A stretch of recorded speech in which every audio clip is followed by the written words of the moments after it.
Club. All right, welcome to. That's it. We should be there. I'm just gonna let me check that. I gotta set the camera. I'll check to make sure everything's going good. I know Facebook's going good. A lot of people have been on already. I set that up and we're sharing. I've shared to all the bourbon groups, so we're there. Now I just really quick want to check to make sure YouTube's going. All right, click that. Here we go. Of course, I got an ad. That's kind of a good thing, I guess. Okay, I just want. YouTube's going. All right, that's going. Click that. Here we go. Of course, I got it. All right, so there we go. Tater Dom is watching already. We've got on YouTube, the YouTube lives. I've just got a few people. Just kind of got YouTube, Facebook, and audio podcast has always been the main thing for us. And then with YouTube Shorts lately, we finally were able to join, monetization.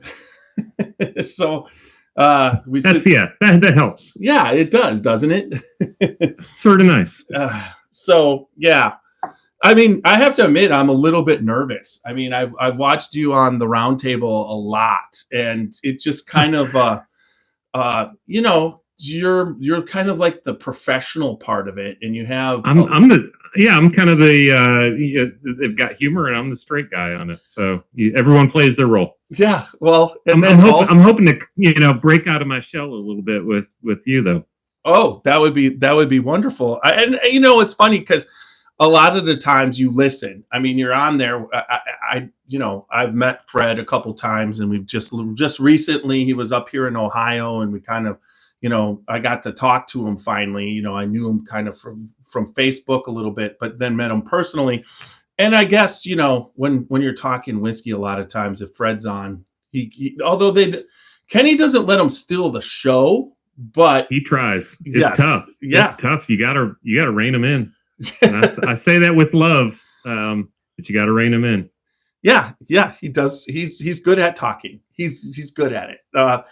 And then, but a lot of times it's almost like for you, they just have a certain section where they know what they're taught, what the subject is, and they know it. And then you get that section, but then a lot of times, and then you have Blake, who, if his audio's not working, that his video, he never could get the video and the audio together. Like if his audio's working, his video, if he were to get it all working at once, he would steal the show. So I think he realizes that he needs to cut the rest of us a little slack and add some comic relief, because if he didn't, it would be the Blake show. He's amazing. He knows it all.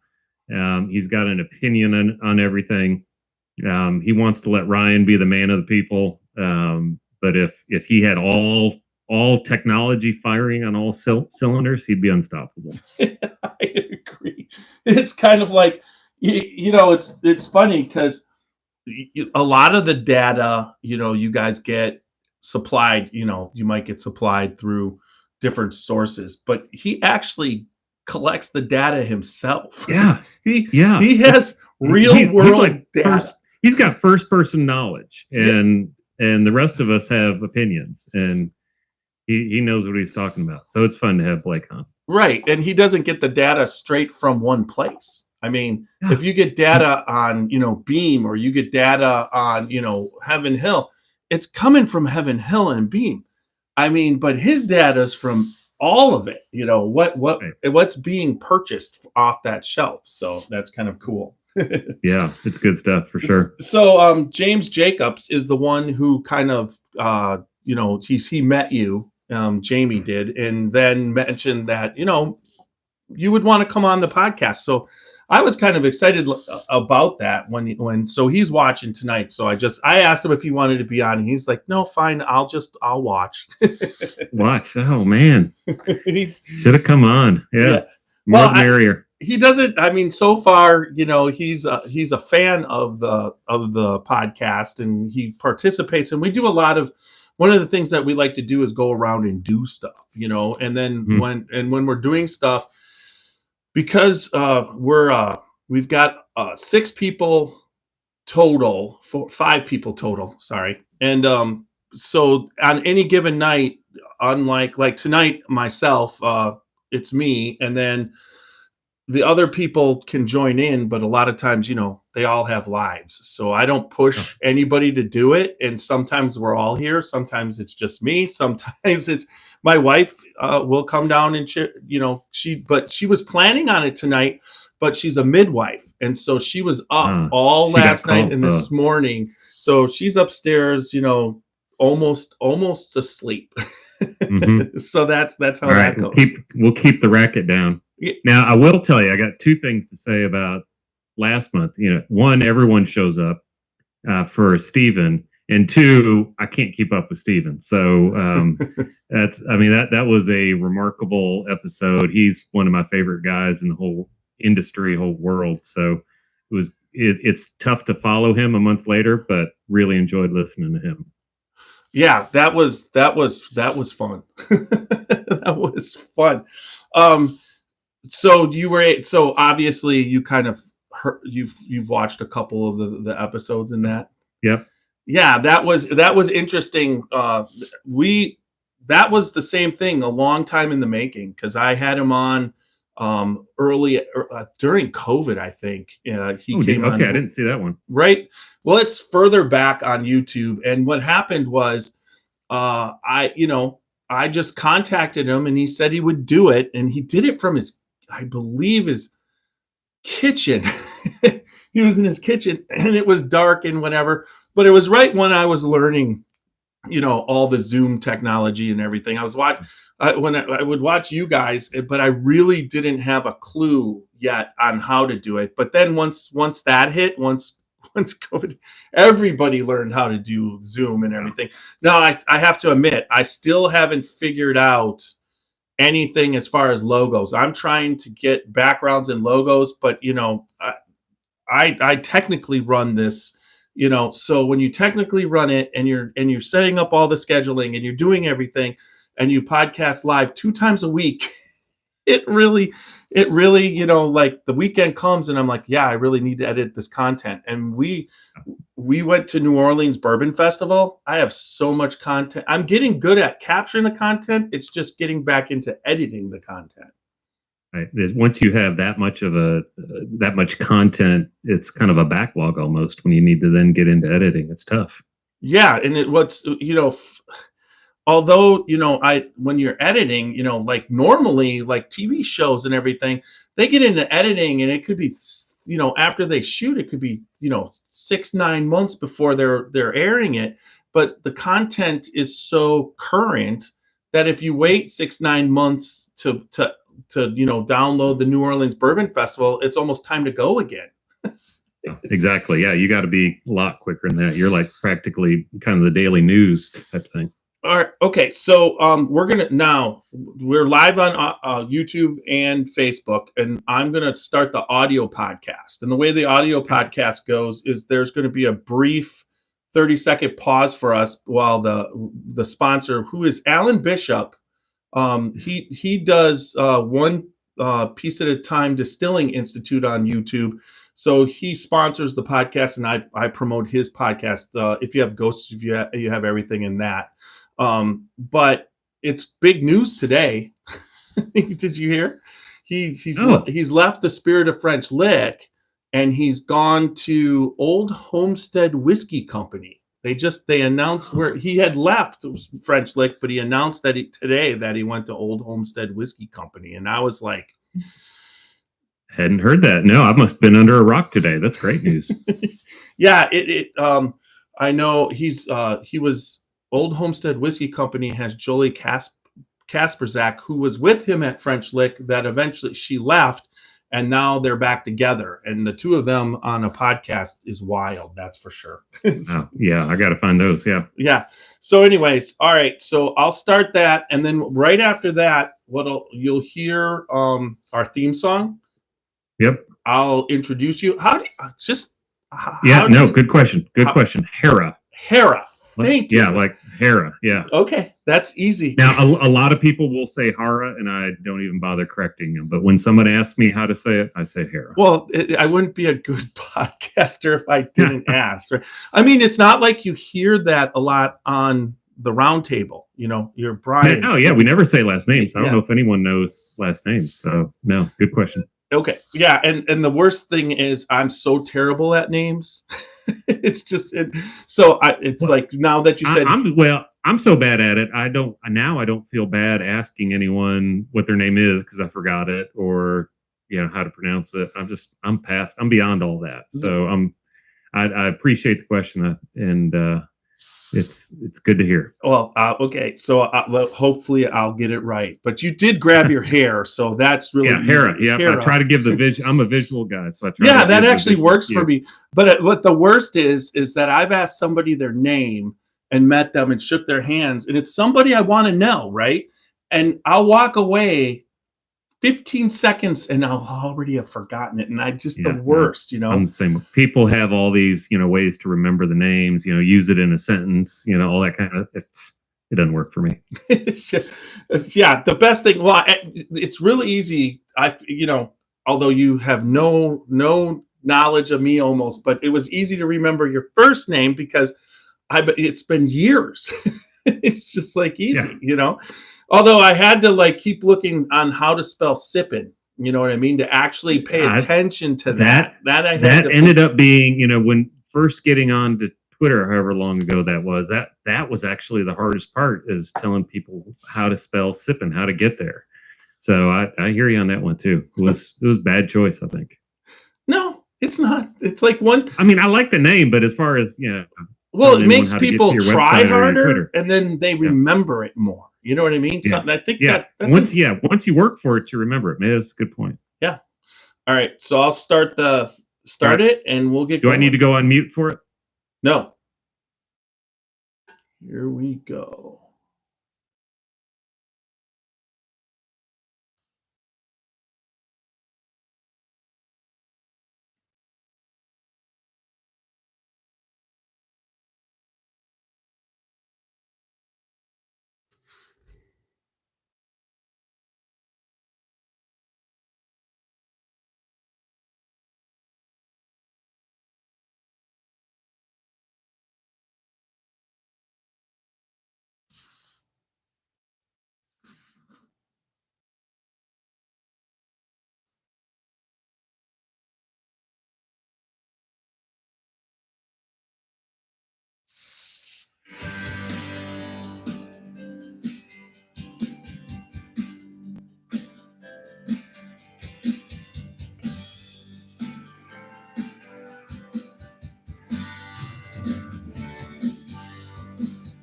Drinking third and sipping on some scotch.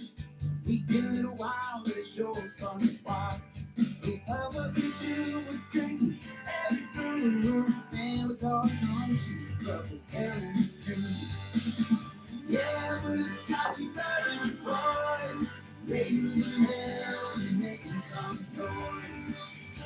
Yeah, we're the Scotchy Bourbon Boys, we're here to have fun and hope you enjoy. We're here to have fun. Yeah.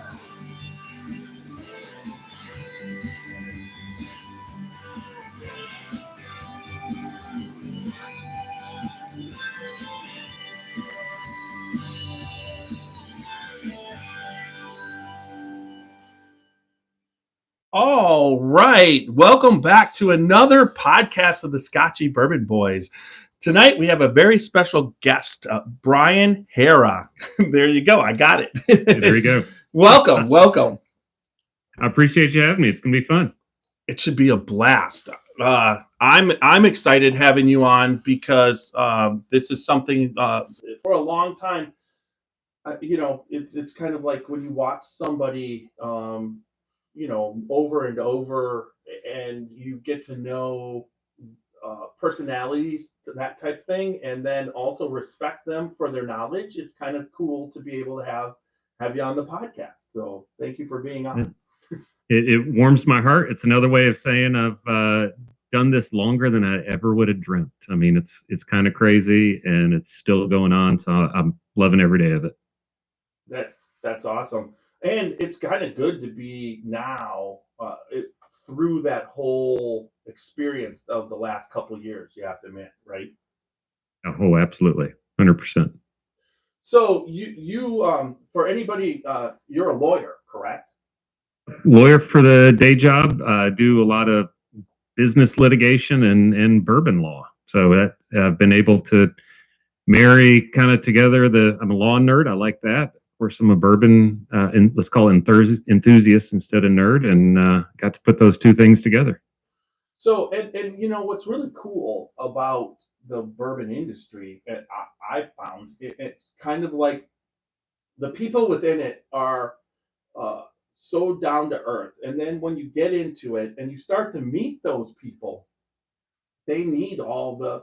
It's just all you realize it's an everyday business with kind of like a shiny polish on it because it has to get on the shelves and they got to do all the advertising and the promotion and commercials and everything. But at the same time, it's still at its core a business.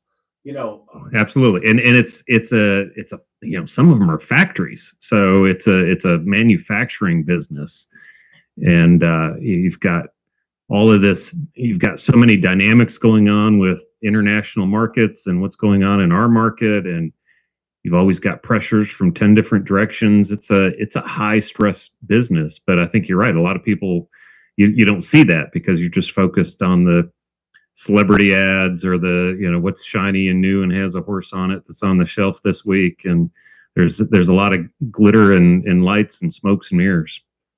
right, and like yeah, exactly. And then our whiskey, he's one of our podcast group. He's a top insurance salesman in the country, and he from so one of the things that he's been doing as he gets into this is that now he's really because of being on the podcast, being in the industry, meeting the people, he basically knows they all need insurance. So he has been streamlining to do, bourbon, distilleries, and insuring and that type of thing. So same kind of thing. I'm sure that legally, Sure. they all need legal representation or guidance, right?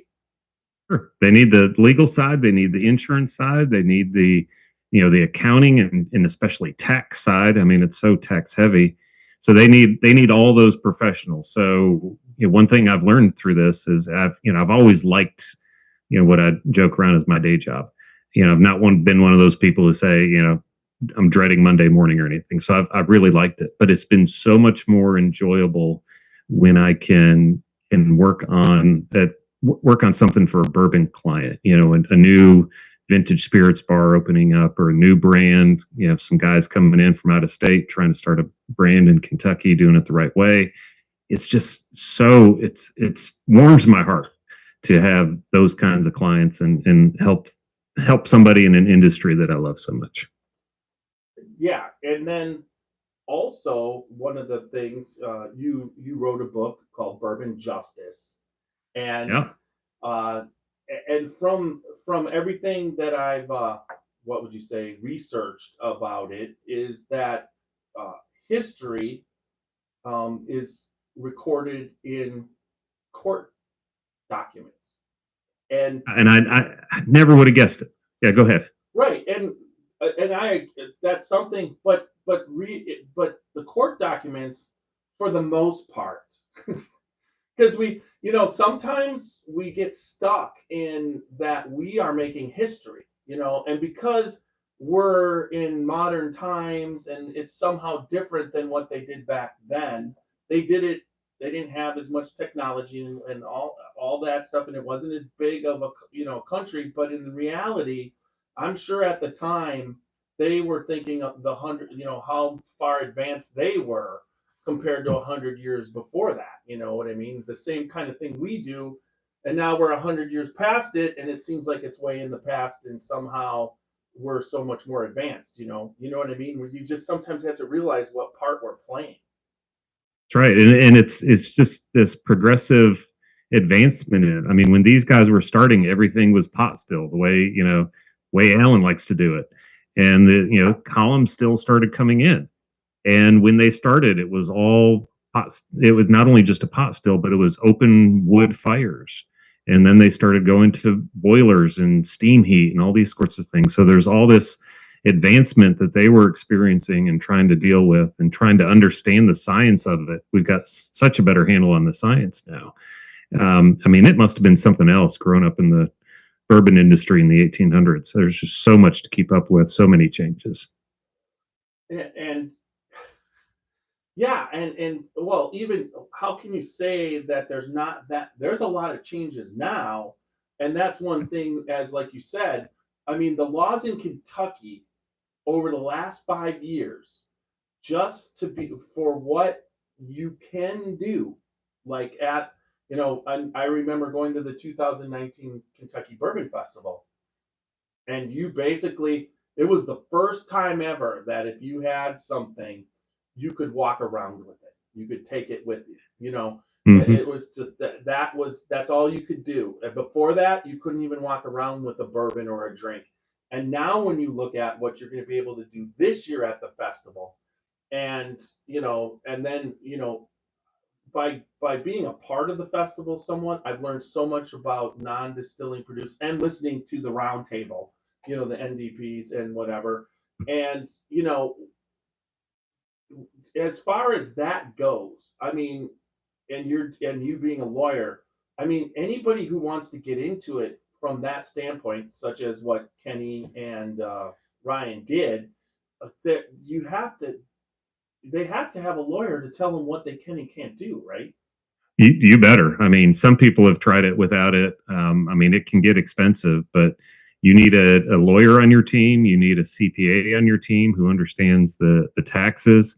You need when you're working with your distiller, and hopefully even as a merchant bottler, you're working closely with your distiller, and you're working on the mash bill. You're working on what the char is on the barrels. You need somebody who knows to guide you. Now you'll learn it along the way, and you'll figure out those laws. And some of the laws are made to more or less let the owner be the one to figure it out. Like you can figure out your own certificate of label approval. You can do that. You want your co-packer to be the one to actually take care of it, but you can figure out those things. You can file your own trademark registration.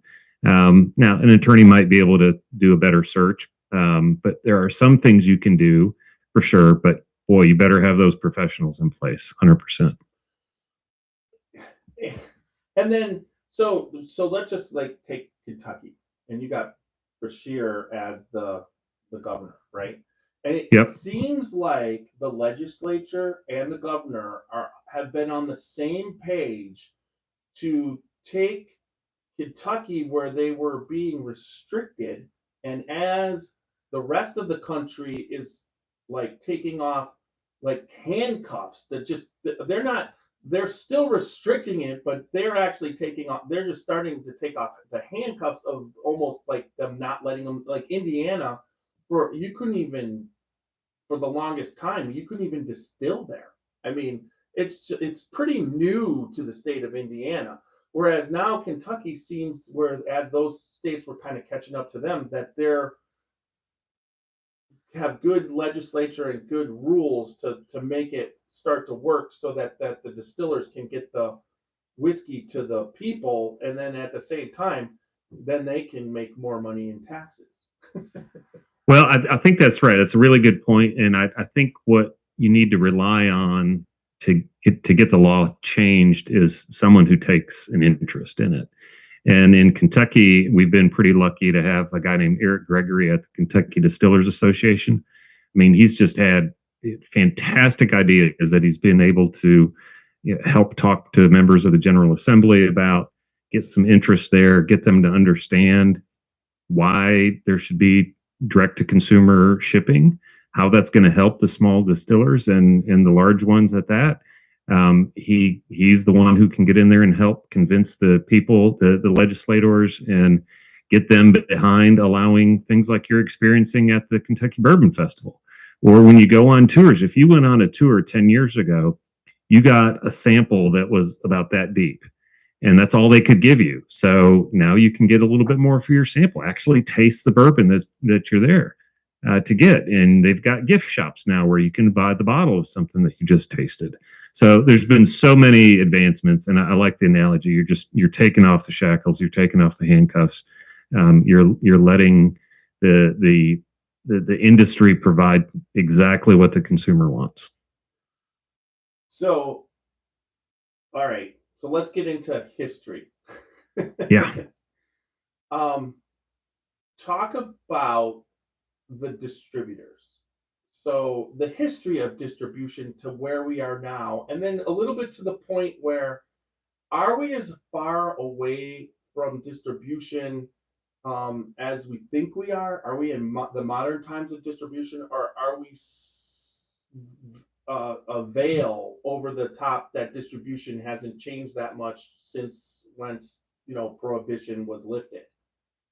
We're still stuck to a large degree, in my opinion. Now, the 3-tier system, which a lot of people have heard that phrase, came out of prohibition. It was basically, how can we still be paternalistic? How can we still try to protect the consumer? How can we still try to separate the producer from the consumer?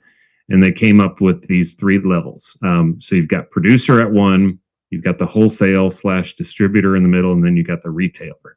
And the rules are you can't own more than one of those. Your ownership has to be solely one of those 3.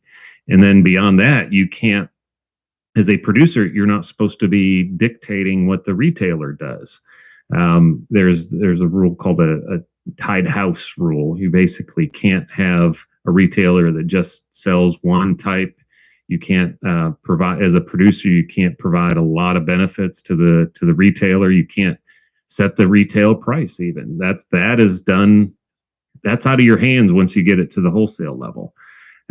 So we're breaking through that a little bit. There are a lot of different kinds of restrictions in different states. Tennessee had a rule where you couldn't be an out-of-stater if you were a retailer. So there's a Total Wine case about 4 or 5 years ago. Total Wine was trying to come in, and they couldn't in Tennessee. Now, does everyone need a Total Wine? I don't know about that, but still, it gets down to these really kind of oppressive rules that govern and regulate the entire spirits industry. Now, when we get to direct to consumer shipping, that breaks down the 3-tier system. When we have on-premises sales, that can help break it down. And I think those are smart things to be doing. It doesn't need to be as strict. I think I'll admit there's some value in some level of separation. But it was just way too strict. It just throttled innovation, and it throttled the little guy especially. But coming out of prohibition, you're talking about the distributor was the people who were distributing it during prohibition. Yeah, a lot of it was the same people. That's right. So the government was like, you know what? You got to produce. They're going to start producing. We're going to tax them, but don't think that now that it's legal that you just get to distribute it and you don't have to pay taxes. So that's really what it came down to. I know that. And then it came, once they distribute, then the retailer comes in. Now in the state of Ohio, when it's controlled, the state of Ohio basically takes over for the distributor. It's basically they buy from, and then they have the right to tell the retailer what to say because they're the government, right? So that's where the when you think about how you got your federal government and then you got your state, and when they're all in one, that's a lot of taxation. Now, initially, that was a bad thing until there's this bourbon boom, and now all of a sudden, for the state of Ohio, being able to actually get sought after allocated bourbon at MSRP, and you really do have a shot here, is actually a good thing. But up until that point, it was horrible. It's great for you, or but you're seeing people, from border states coming in. I mean, there's Kentuckians, especially in Covington, that just stream over the border and buy all the Weller or whatever it is of the day that is popular, and they'll try to get that and bring it on back. Well, and then you have Ohioans just buying all of it up, and then they distribute into the states because they'll go down and trade it.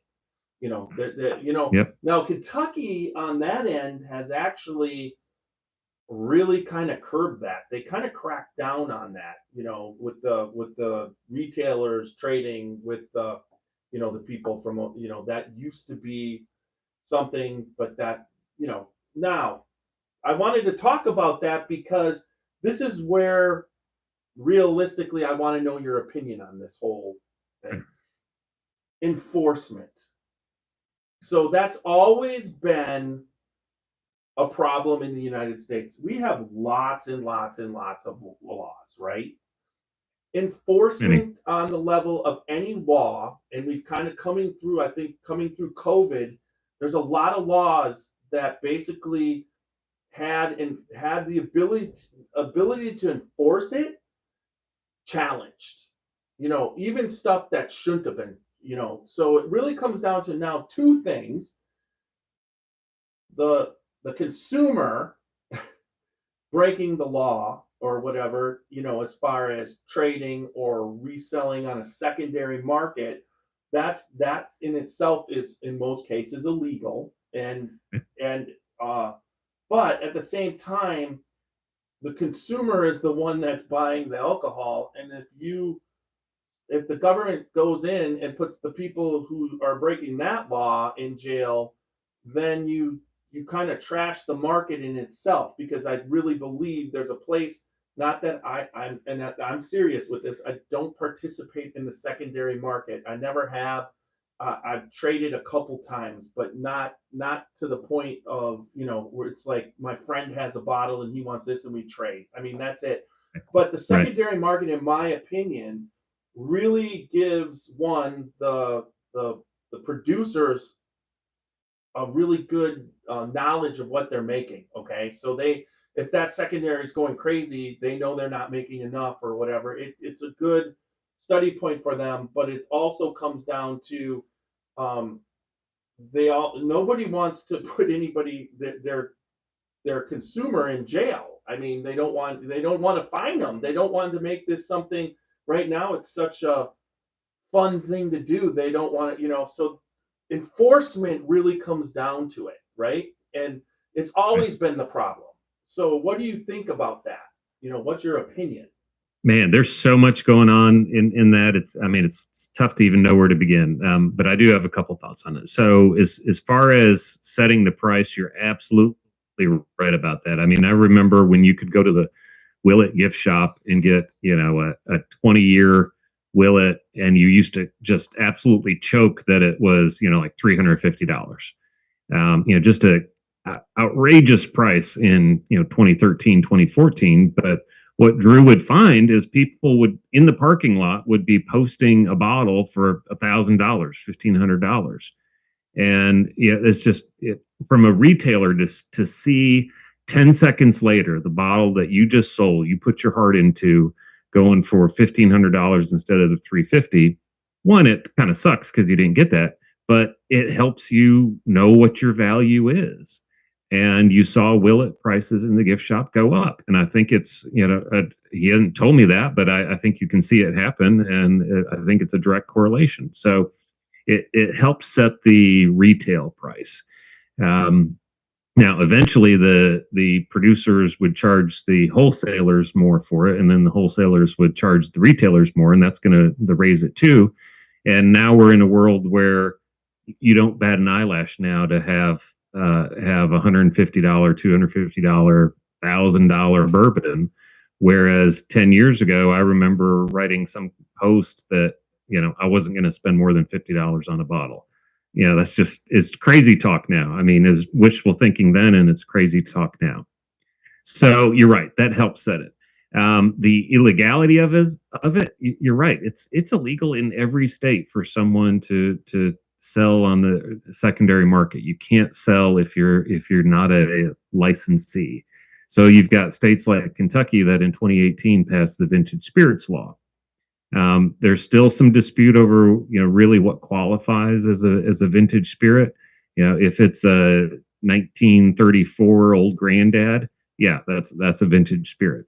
The law actually says if you can't get it from your distributor, if a retailer can't get it from the distributor, then it's vintage. If it's a single barrel selection, it's immediately vintage because you can't get it anywhere else. You can't get it from a wholesaler. So that's why some of the shops here in Louisville and other places in Kentucky have people go up to Ohio, or they have people in Ohio come down and they bring us all of your Blantons. Because if you're a retailer in Kentucky, you can't call up your distributor and say, hey, send me 10 cases of Blanton. They'll laugh at you. So that's being considered vintage, even though it's, a current release of Blantons.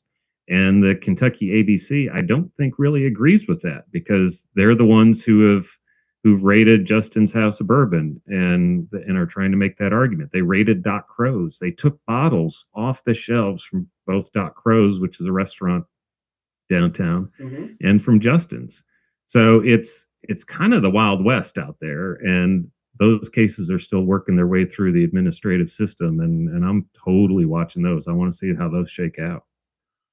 Yeah, there's no doubt. And then Brad, I know Brad Bonds personally, what he's doing up there with the vintage spirits. With Revival. Yeah. Revival. And I really think he's doing a good job. Plus, his partner's a lawyer. Yeah, Shannon, just to tout her a little bit, one of the best spirits attorneys in the state. And to be able to pair her with Revival is well, one, it's genius, but they've got a good thing going on at Revival. Yeah, you get the feeling that they really know what they're doing, although they get people challenge them they're being challenged at a lot of different levels. But it's Brad. He definitely is such a great personality, and he enjoys doing it so much. You could just tell he wakes up and he pinches himself how much fun he's having, and yeah. I think part of what's happening from the standpoint legally, how they try, the city of Covington and what those issues they've been having. I really think that's fun for him to an extent. I think him and Shannon are enjoying getting through it, because they know they're going to get through it, because they know they have the legal, standpoint. But there's, as we know, in this day and age, it's not always legality, and that's once again their enforcement. I mean, that you can have rules, but if the judge decides for some reason he doesn't, he likes the somebody else down the street, he might rule against you. That's, I guess, why we have judges. It's why we have appellate courts, I guess, is why we have that. But you're right. And anything that is open to any kind of interpretation is just ripe for litigation and a lot of expense. Because Justin's and Doc Crow's has had really good legal arguments, and the ABC had their own legal arguments. And now it's, you got to go through administrative process on some of that. One of those has a case in Frankfurt going on right now that's kind of waiting for the administrative side to go through, and you just got to let it all shake out. And it's a time-consuming, expensive process. And so right there, I mean, this is all being documented, and basically they're making history that somebody in the future will be able. Sure. And it doesn't. What would you say? For the most part, it's factual. It's not being told over and over and changing throughout time to make somebody look better or grander than they were. It's just the facts, correct? I mean, that's really what it is. That's exactly right. And to shift back to your earlier comment about the book, I mean, that's what I ended up finding, is because during Prohibition, everyone threw away their damn records. alcohol was dead. There was some, medicinal manufacturing, but as far as handing your distillery down from one generation to the next, and you all distilling, and you all, knowing what's going on, no one, no one wanted that. It was a kind of a black sheep thing to do, and so all of those factual records were lost. Well, And what I've yeah, go ahead. they wanted to lose them because Yeah, they were you were embarrassed. they not only were they, I mean, but they were closed and they were told they couldn't make money, but yet they were making money, but they didn't want records of what the hell was going on. And that's why, it's funny because prohibition ended in, what was it? It was 12 and a half years total, I think. It was Yeah, almost 13, 13. yeah. It was, yeah. Yeah. And that's right at about the time that all the stock in Kentucky was running out. I mean, all the politicians and everybody the whole time while they were trying and busting everybody and they were all drinking. The politicians had plenty. That's the hilarious thing during Prohibition. They wanted, they wanted to make sure they had their own supply. Yeah, so when that started running out, they're like, "Oh, we better start making it again." But also, they put the country in a Great Depression. I mean, I'm a firm believer. They don't teach this in the school books, but when they did that, you're talking about the farming community suffered because we no longer were making grain spirits. You didn't. What did you do with the farm when the corn, or when you grew too much? It would just go to so they stopped planting that much, and after that many years, it wouldn't make sense to plant all those seeds and not sell it, right? And so then you're not buying equipment, and you're not hiring farm hands. And the economic side of Prohibition is one that I don't think people talk enough about.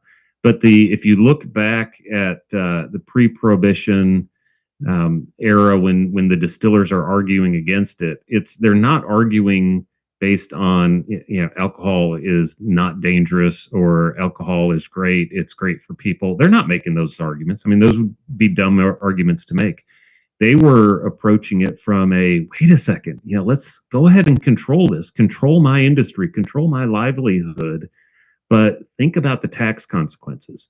We have been paying every time there's been a war. We've been paying for it. When the Civil War started, you reinstituted the distillery tax. We paid for that war. You kept it on. We have been keeping the federal government humming this entire time. And if you shut us down, you lose all those downstream economies. You lose that incredible tax base. And they rang those bells. And the Prohibition movement didn't care. And then also, it's just like, then it gets taken over by organized crime, and they make all the money. They import it, they sell the stock, they do everything, and there's no taxation on it. So they said during Prohibition, people drank more than they did pre-Prohibition. But also, the government was naive in the fact that I didn't realize this until I started getting in this. But in 1916 was the first time they established, was it income tax?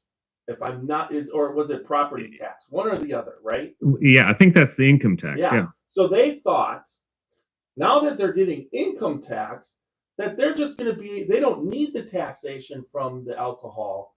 And little did they know that when you eliminate so many jobs in the farms and the making of the machinery and everything, the income tax is going to go down. But that part was, I think that part they thought was going to be covered by the income tax, the making it up, and it didn't even come close. Yeah. But I always this is something that I heard. I don't know it for sure, but Al Capone, I heard that they always say, so when you think about it, they only implemented income tax in 1916, right? So Prohibition's 4 years later. He gets into it. He starts making all this tax-free money that he never has to pay taxes on. So he goes through all of Prohibition. So then when they make it legal, they said they got him on tax evasion, right? To put him in jail. Too. Yeah. But it wasn't from whiskey. I heard that he actually has this quote: "Why would I keep selling whiskey when I can own dairies and everybody drinks milk?" And they actually got him on tax evasion from his dairies. Now, is dairy farms. I've never heard that. that's a story that I heard, and I'm not sure if it's true, but it's like that. When you think about it, and it would make sense because coming up, he never paid taxes, so he starts a Right. dairy farm. He probably wasn't paying because he was Al Capone, and they got him. Right. That's Everybody hilarious. always assumes it was from selling and making the money from the liquor. That's what I assumed, but no, he's right. Everyone drinks milk. Yeah, that was that quote. He did own dairies, so interesting, right? Yeah. So, all right. So let's talk about. You mentioned Let's talk about the counterfeit. What do you know? I mean, as a podcaster, all I do is hear things about and I know the Buffalo Trace products coming out of China. That's what I've heard, and the Pappies and the E.H. Taylors, that they're matching the labels, even the markings on the bottles to a T.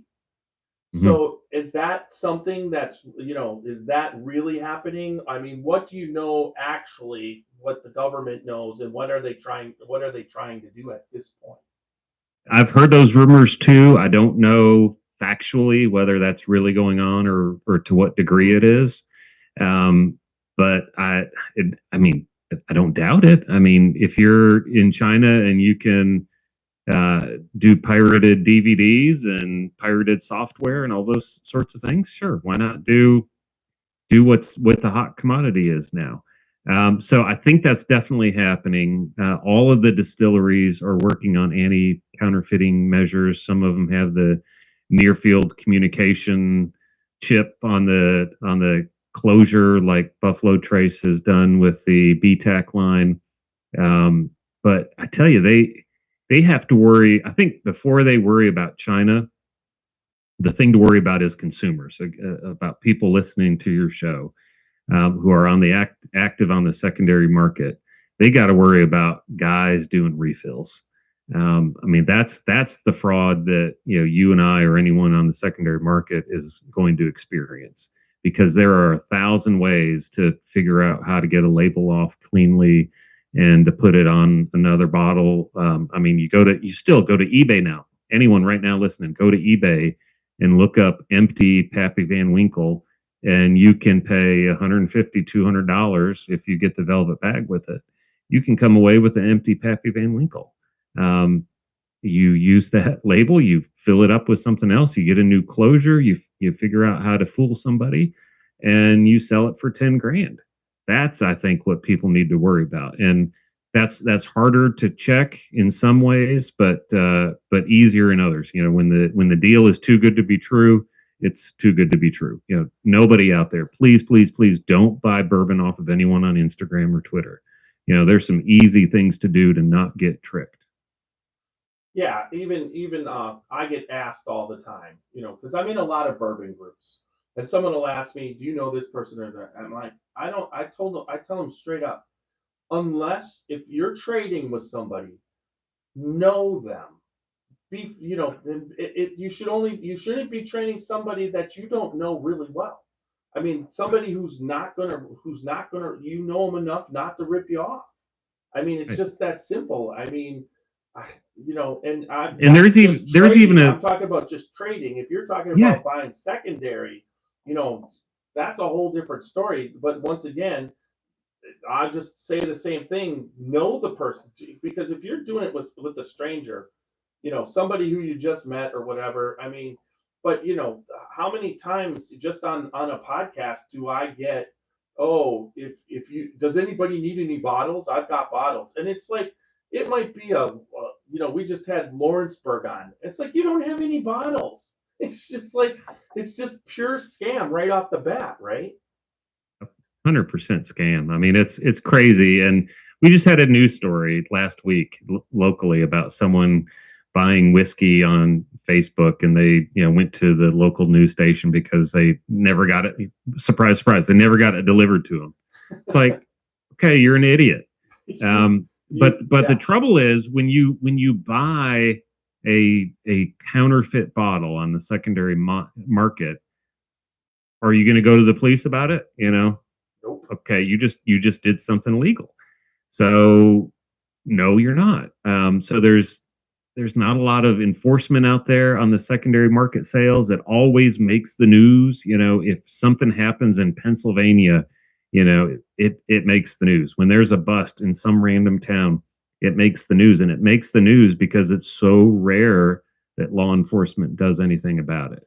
But Well, there's no, rampant counterfeiting out there. right, but just from the standpoint of this crime, we've got our own issues with police, having problems with just people doing crimes where they're hurting people, or and they can't even do any.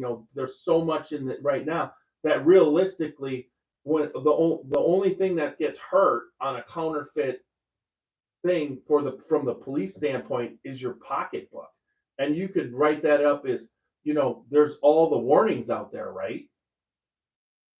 There's all the warnings, and you're engaged in an illegal transaction. So, I'm with you on that. I'm not criticizing law enforcement for not going after that. I don't think it should be necessarily a top priority. I hope they do pay more attention to areas of town where there's actually violent crime and folks, vulnerable people that they need to protect. So I'm 100% in favor of that. But it's just funny. There's no enforcement. Um, because there's just not the resources for it. And you've got people getting swindled left, right, and center, and they think they're going to get a 20-year-old pappy from some dude they never met on Twitter.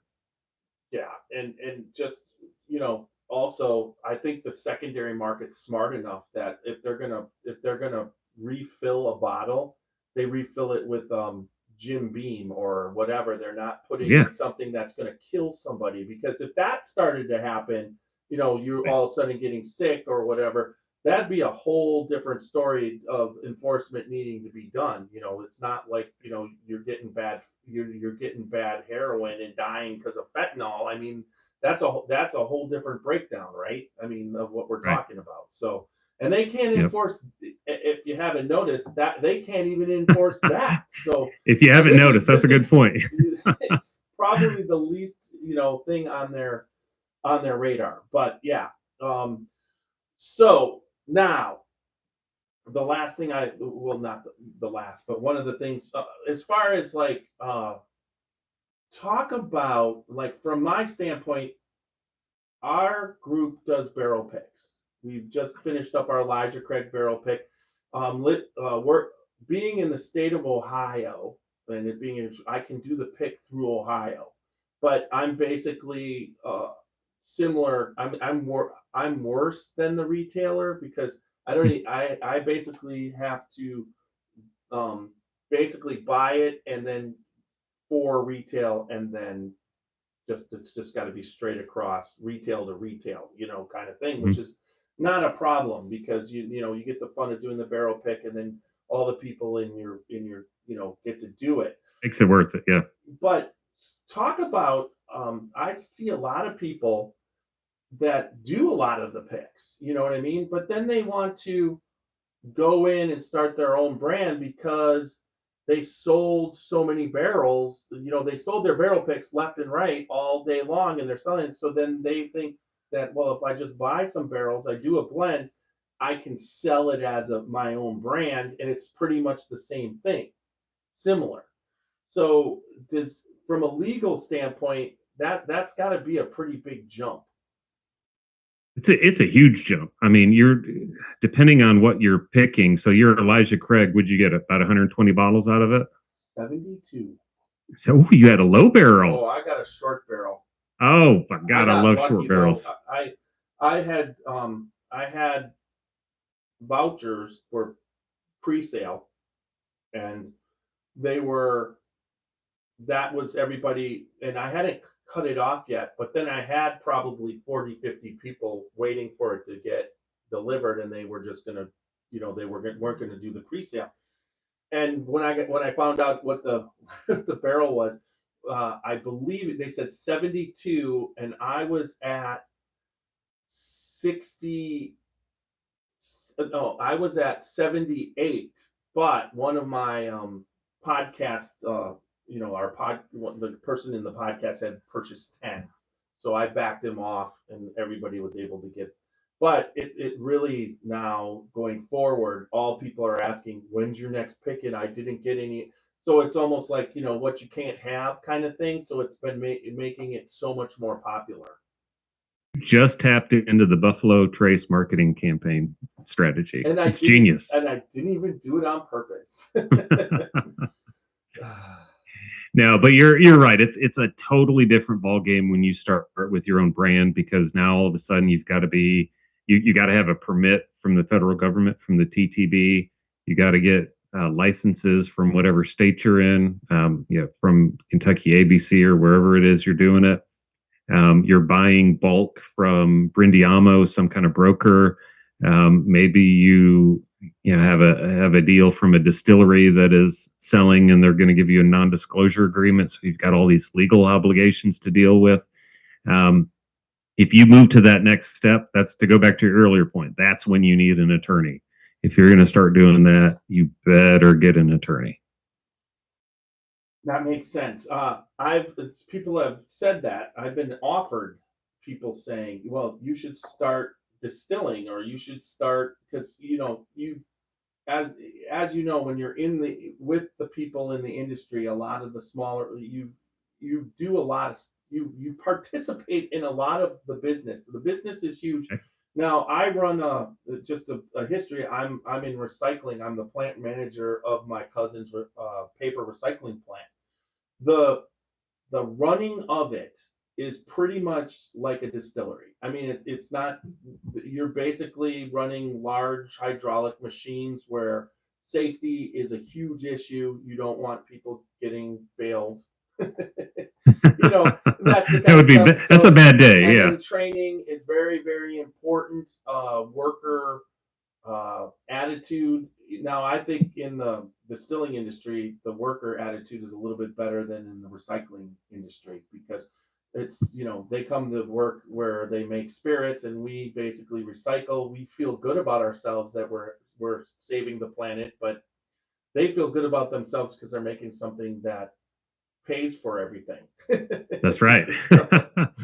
So, but yes, I see similarities, and that was if I wanted to, get out of it now. But I'm almost 60 now, so I'm not getting out of it. But they're like, well, come in and do a brand or do this, and I'm just like, one, I'm having too much fun, because that's the other thing that I noticed is that if you do a brand, you're no longer the person who goes in and sees what Jimmy Russell's doing. And yes, the industry is open, but now you have to concentrate on that brand so much, because if you don't put your heart and soul into it, it ain't going to work. I mean, and so that's all people will see right through it. That is so true. People are getting more and more perceptive. I mean, 10 years ago, if you would have started a brand, you could have put any swill you wanted in there, put a pretty label, and I hate to tell you, but you'd be a millionaire now. Yeah. Now you do it, it's going to be a little tougher. The consumers have been hit so hard over the head with so many brands. They've been burned by a lot of brands. They're going to look a little bit deeper into it, and they're going to look to make sure that whoever it is that's hawking this has the passion. Well, and then the non-distilling producers, I just feel right now the MGP NDPs are just they're at their limit. I mean, I'm at my limit. I can't. My goal is to taste a lot of whiskey, and I'm not going to say that it's not good. But what's happened is I really now, that's one brand. I can tell you there's a few brands that have been able to do it in a way that it just doesn't instantly say it's MGP.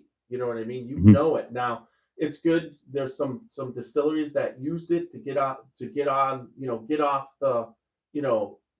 starting block, or right. I mean, it's funny because you mentioned New Riff as an example. I mean, he owned a liquor store, but that means he's a retailer. So he's an agency, a retailer. So when he built the distillery, he couldn't own the liquor store. So he had to get out of it. He sold it to his employees. He's out of it, but that liquor store is in his parking lot. It's like, there's a lot of ways, and you can keep your friendships. Yeah, you just can't keep your ownership. Right. And now let's talk about workarounds. I mean, I know I'm getting out of the where we were, and Yeah. we've talked about that a lot. But what there's workarounds, and if if you're doing this in a good state, they'll help you work around, right? If there's something you want to do and there's a law, well, they're like, well, maybe if you do it this way and you do this and this, then it won't be that. I think that's really going to depend on your particular ABC, your version, whatever they call your ABC in your state. Because I know that there aren't workarounds for a lot of things, and there never will be in for Kentucky ABC as far as workarounds go.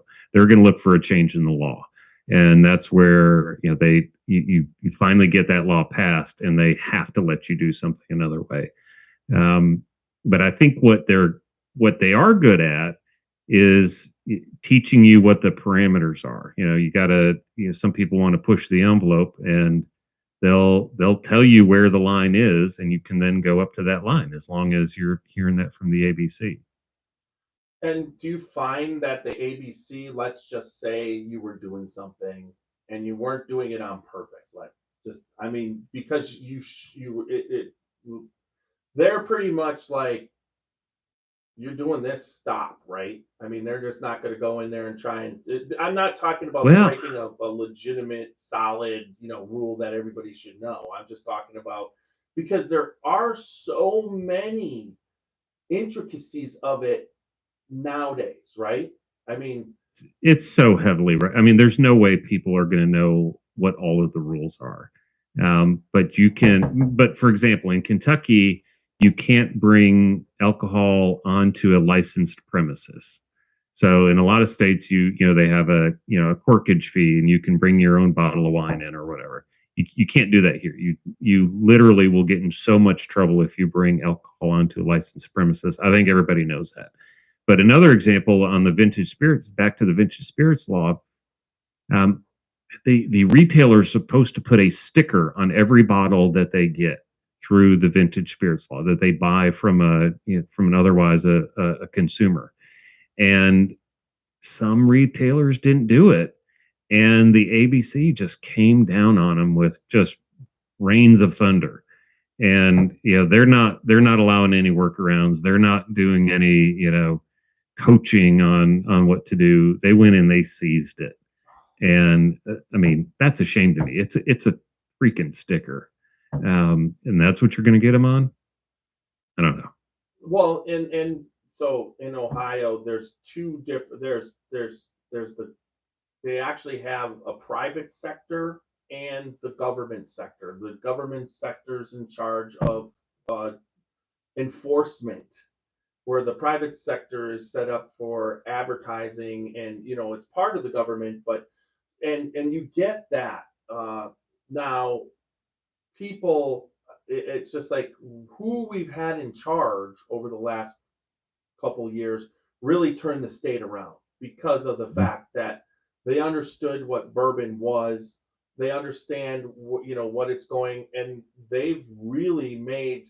Now they've taken that bourbon boom, and they've got their website, and they're just doing it into the whole, a boom for alcohol in a very professional, responsible way. And it's they were able to do that. Like I'll go to their website, and it for a while there it used to be really really heavy whiskey.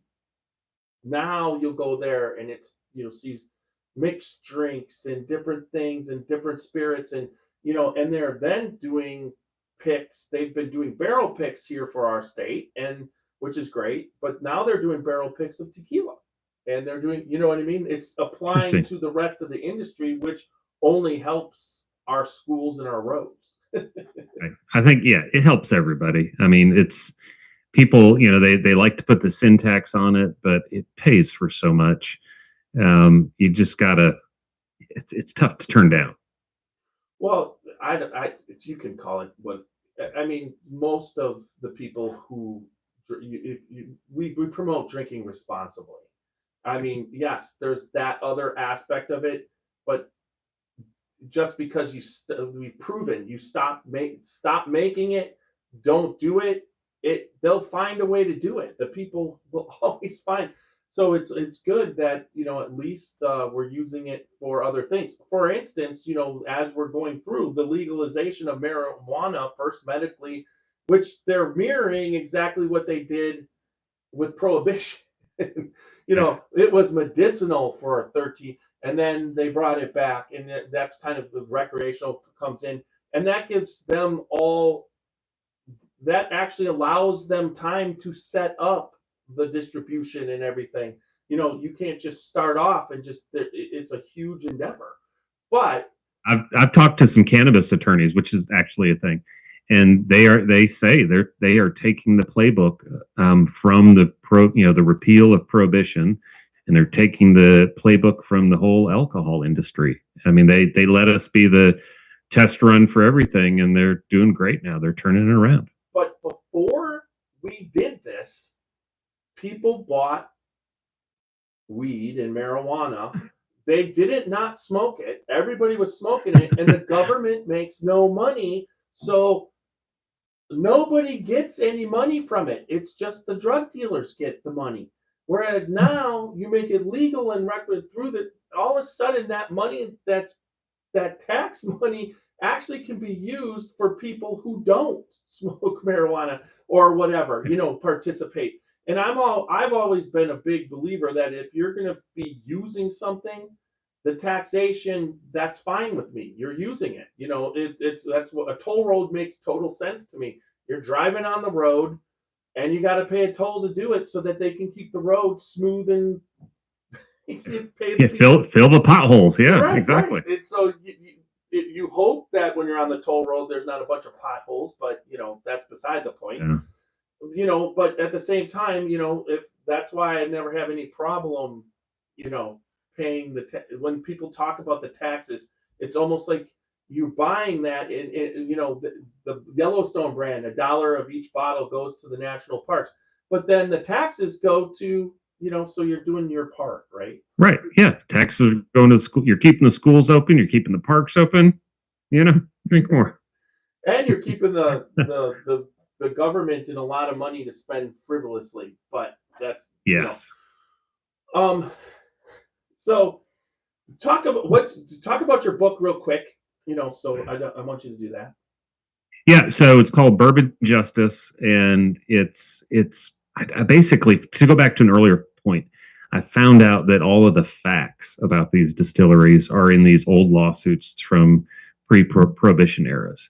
The earliest ones I have were from the mid 1800s, and all of those records were lost during prohibition. The only place they really are anymore are the archives in Frankfurt, which is our state capital.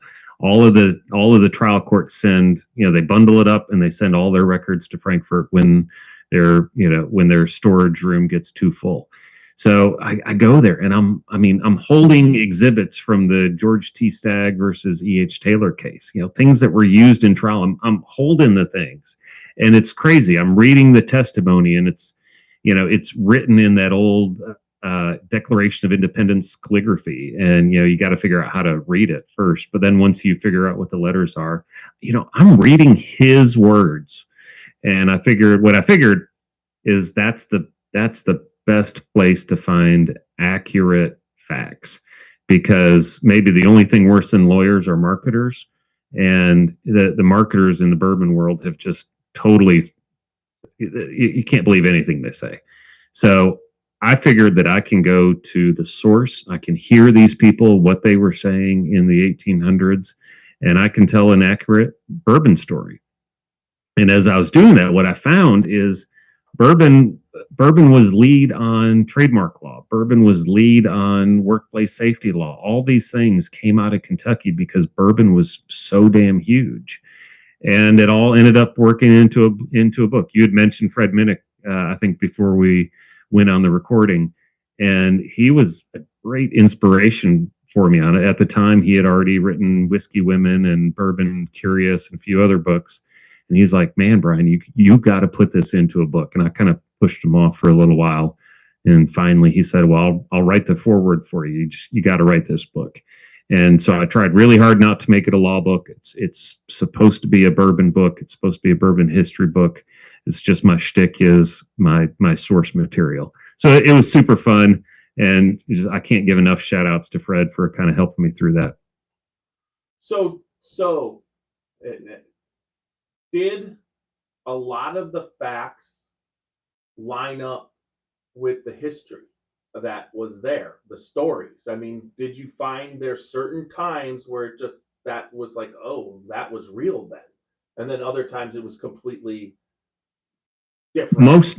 Most of what I found was that it was completely different. I mean, so if you go on the Maker's Mark, which I love, I love the folks behind it. I love their distillery. I love the brand. Yeah, but if you go on that tour, every tour guide is trained to tell you the same thing. It's like, well, Bill Sr. and Margie, they decided to leave the family company. They didn't like the rye whiskey. They baked bread in their kitchen. They liked the smell of wheat bread, and they had pewter collections, and so they came up with the name Maker's Mark.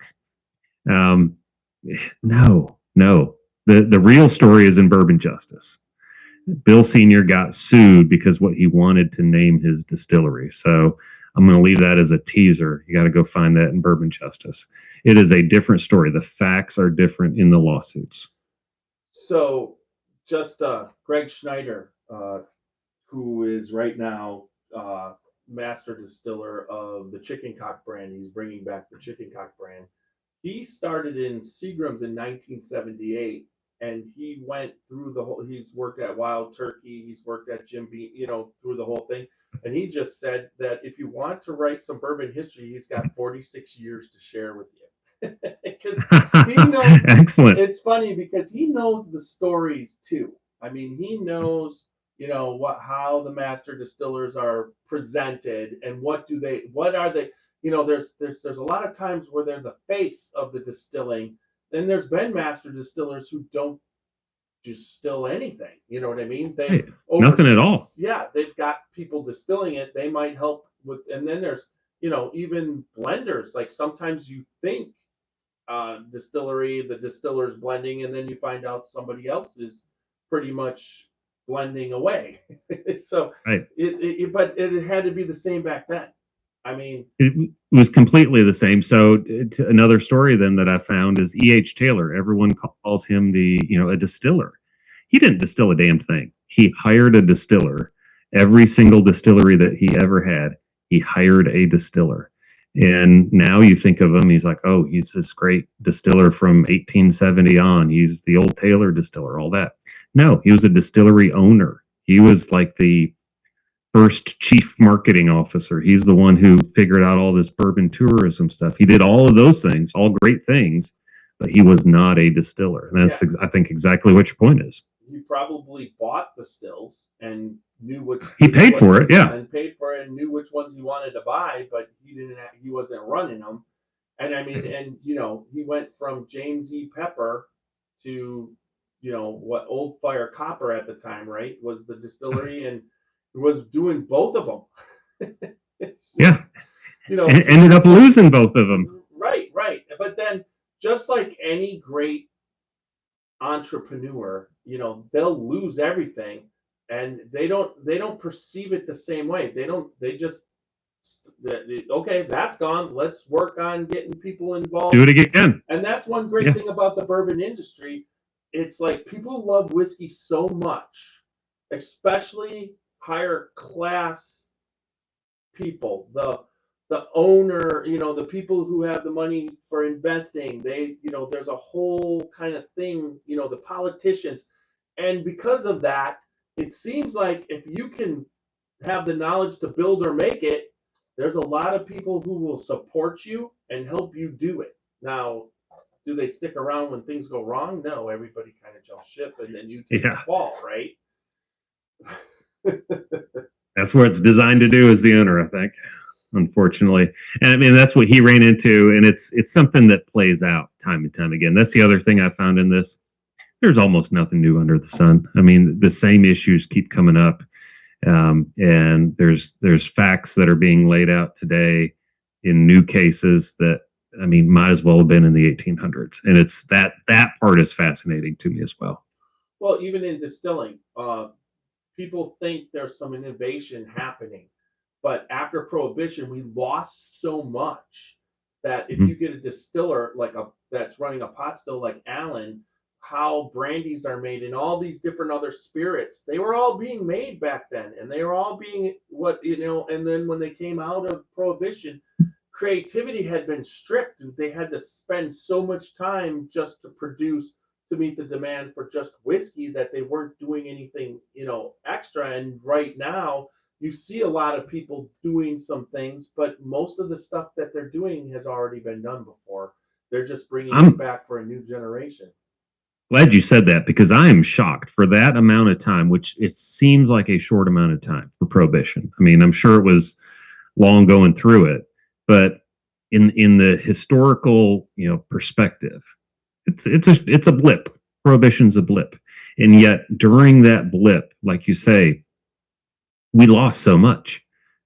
People, it's like they forgot how to distill the old way. I mean, once you come out of Prohibition, you're trying to maximize capacity, and so you're only using column stills.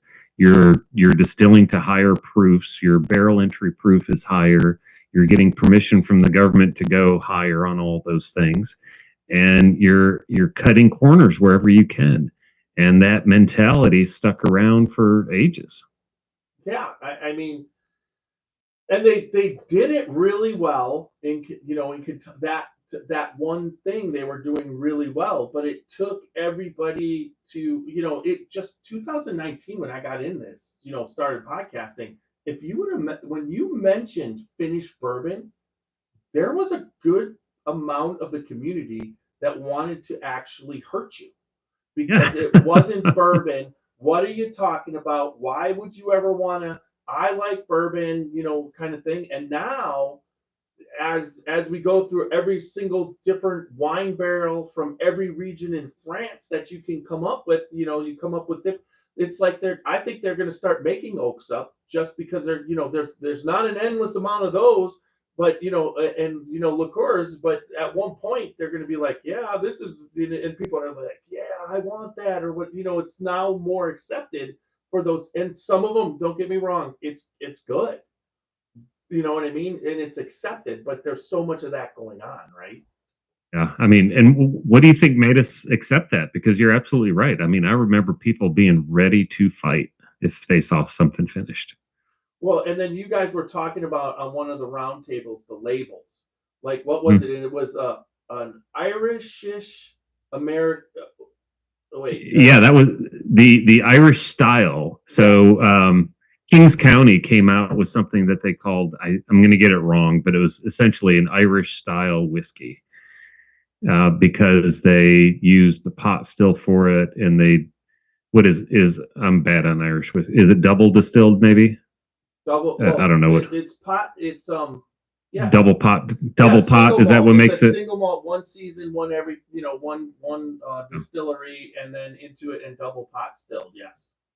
So it was an Irish style, and everybody was up in arms that they could dare put the word Irish on a label. It's like, come on.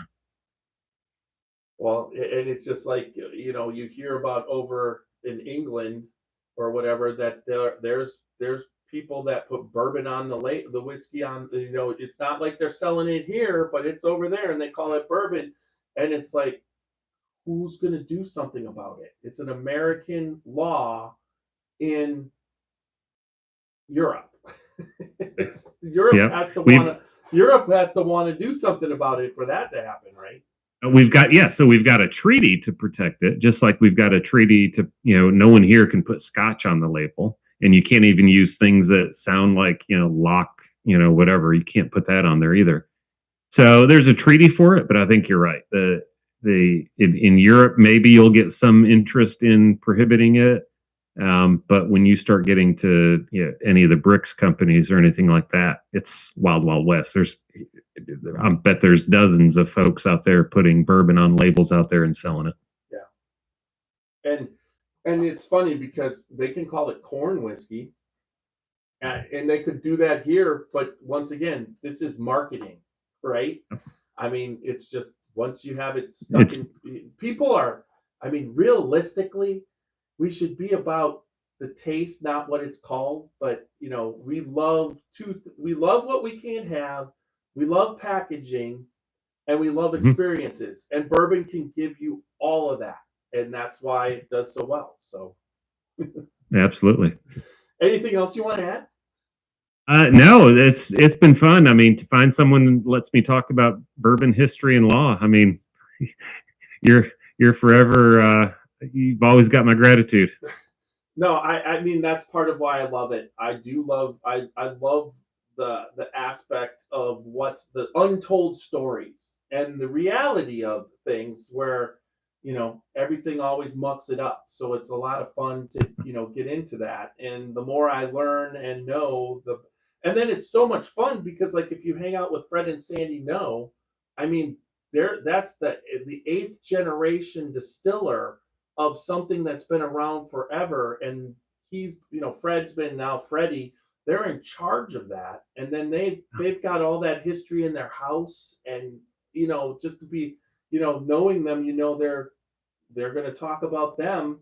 Well, not me, but them. Well, That's right. maybe I'll get as big as Bourbon Pursuit one day. No, I'm just kidding. Keep at it. Yeah. Well, that's one thing, persistence, right? That's right. You got to be persistent. That's what all of the distillers from the 1800s on have taught us. You got to be persistent. Don't give up. Yeah, because all right. So thanks for coming on. I really appreciate it. I'm just gonna finish up real quick with the ending, and then when I'm done recording we're still Facebook Live and YouTube Live, and then we'll just say a couple more words, and then you can go. All right. Yeah, sounds Not perfect. that you could go if you wanted right now. I'm not giving, but I'm just No, saying I'm gonna hang out. If anyone on Facebook is doing comments or anything, let me know. I'm bad at multitasking on my screen, so I haven't had that up. So if there's anyone with a burning question or anything, let me know. Okay, yeah. Jamie said that he loves your book. He said it was an awesome book. So, and warms my heart. after this, I hadn't gotten a chance in reading. I get so many people sending me stuff to read that going out and finding your own thing, because they'll be like, I've got this book on distilling in Washington, so I'll start reading that. Then I've got so I and it's I commend you for writing a book, because when it comes to, you're a lawyer, writing a book, doing social, running the whole thing, that's a lot of time and effort, that's for sure. I did not know what I was getting into. Let me just tell you that. I mean, there's a reason why I do video and podcasting, audio and video podcasting, because I can't write. So if there was ever a book to be written about me, it would have to be with a writer. Exactly. Although I have to say, AI lately, it's been crazy. Just turn it over. Yeah, they'll write your biography right there. It'll write the notes on the show. I just throw it in the thing, and it writes the notes on the show for me. And I'm there. It uses words to describe things, and it's learning. It even gets better as you go. It's just like my mother-in-law told my wife, "Did he take a writing course?" His writing's gotten better. Not just better. He's like, it's good. And I'm just like going, yeah, that's AI for you. All right. Same. All right, everybody. www.scotchybourbonboys.com for all things Scotchy Bourbon Boys, Glencairns, t-shirts. Check it out. And then also check us out on Facebook, Instagram, YouTube, and X, and all the podcast formats, Apple, Spotify, and iHeart mainly.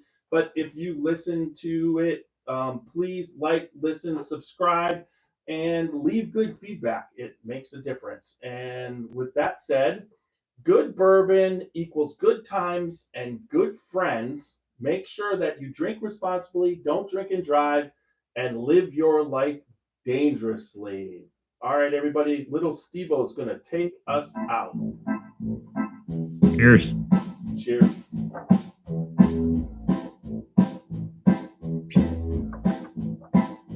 Oh, show me the way to the next whiskey bar. Oh, don't ask why. Oh, don't ask why. Show me the way to the next whiskey bar. Oh, don't ask why. Oh, don't ask why. For if we don't find the next whiskey bar, I tell you we must die.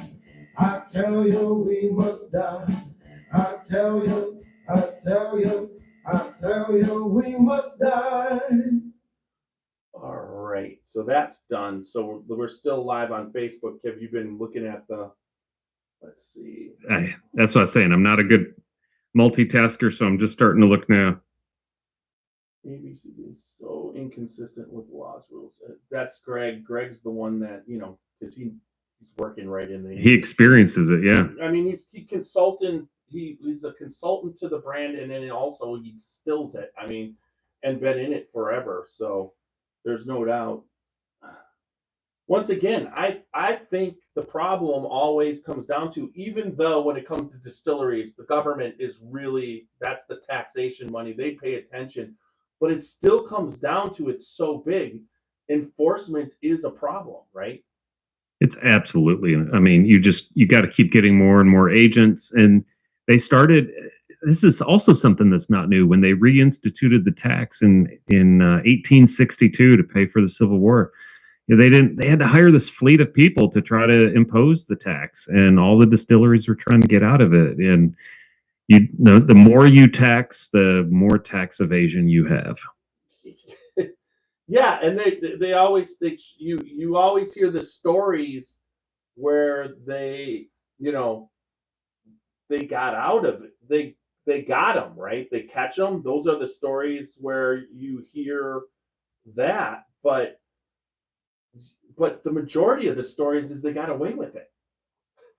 I mean, well, those are the fun stories. They catch a lot of them, but the fun ones, they got away. So when it comes to bourbon history, have you looked into writing a book on the court cases during Prohibition and after, like Remus? I mean, that would be so interesting. That Remus and his book, that everything, and that would be so interesting to me, because he was an athlete that would swim in Lake Michigan, you know what I mean, and just he was an unbelievable physical force. But then he was a pharmacist during the time of alcohol was what you gave most people for anything. And then if you got a cough, it's like, here's your pint. Then he became a lawyer, and won cases based off of just the craziest things. I mean, well, and then he won his murder trial based on temporary insanity. Yeah, he was the one that came up with temporary insanity, right? Yeah, he is. So he goes, shoots her in broad daylight. He said, the quote was from his jail cell, "I am sane now, but when I didn't, I wasn't." Yeah, temporary insanity. He comes up with it. I mean, the guy's just multi-talented, I guess. But I mean, I would just to see those transcripts of those cases and what he said, and because it was that time where you were theatrical. He was like one of the first, the whole Chicago movie, kind of thing with getting the wives off the murder trials. He was the guy that first brought that up, where he could get, it didn't matter. The wife would catch the guy in bed, and it didn't matter. He could get it's like, he was committing the crime, but he could get him off on it just because you got the right jury. So it's nothing new to use juries and judges to get away with stuff in the criminal system, because it's based off of a jury of our peers and a judge, right? Yeah, that's right. I mean, it's there needs to be a movie about Remus. There really does. I mean, you could do a whole Soprano-like thing where he's your anti-hero you could get 10 seasons out of that easy. Yeah, I would like to just go down to Cincinnati and go see where his mansion was. I know it's been torn down, but that was supposedly a spectacle of craziness, right? Yeah, it's just so crazy. And what the stories you hear, he'd invite you to a party, and the party gift that he would give to everybody is like a car or something like that. It was cars for the men and diamond pendants for the women. Yeah, That's how I much mean, money he was making. exactly. How much money do you need to be making to do that? Well, he And had to that spend it gives because you an idea. they would take it from him if he didn't, right? And then he's Oh, that's a supporting the good point. economy, but also he was just bribing everybody. Every time I go, because I live in Canton, Ohio, so every time I'm going down, I come through Cincinnati. I love to pass through Covington because that's where, and Covington's doing such a good job with what that started the beeline and the whole thing there.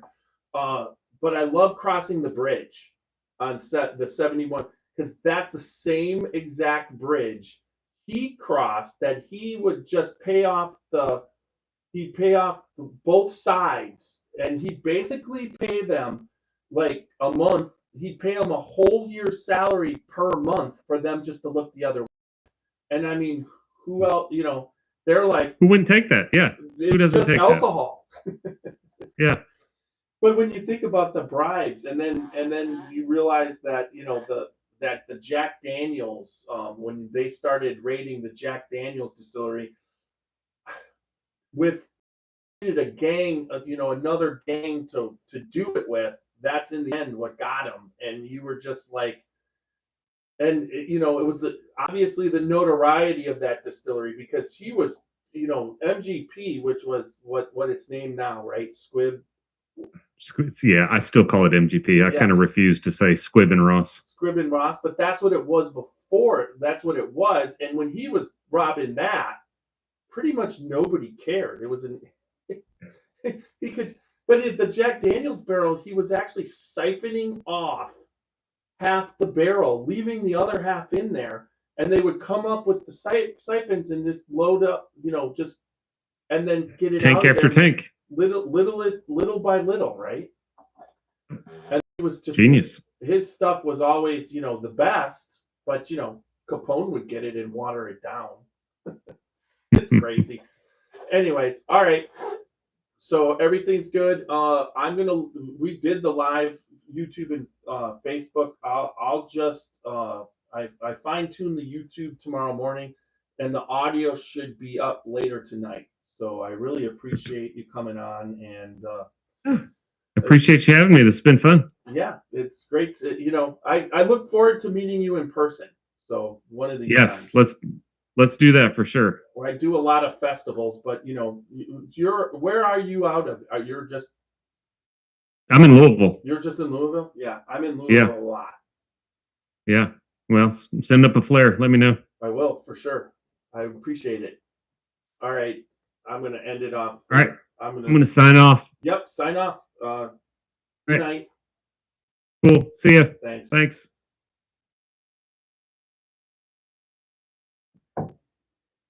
All right, everybody. Having Brian on was great. Really appreciate everybody watching tonight and the conversation. Didn't George Remus own Jack Daniels for a little bit and several other? No, he didn't own the Jack Daniels distilleries. He was just robbing it. Jamie, in his book, he owned the Fleshman distillery in Cincinnati. That Fleshman made vodka. So that's where Fleshman's vodka came. But they were a yeast factory. That it's funny because why would Fleshman's be yeast? Because yeast is what you need to make alcohol. So that right there in Cincinnati, that is the distillery that he did own that they took away from him.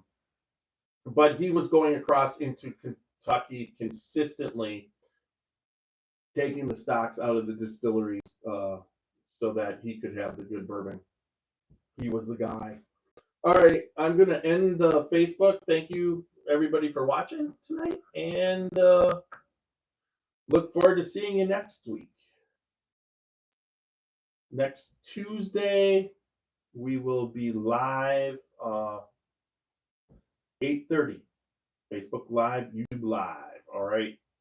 Thanks, everybody. On YouTube, on Facebook, there we go. And that, and And I'm going to end YouTube. Thanks, everybody, for watching on YouTube tonight.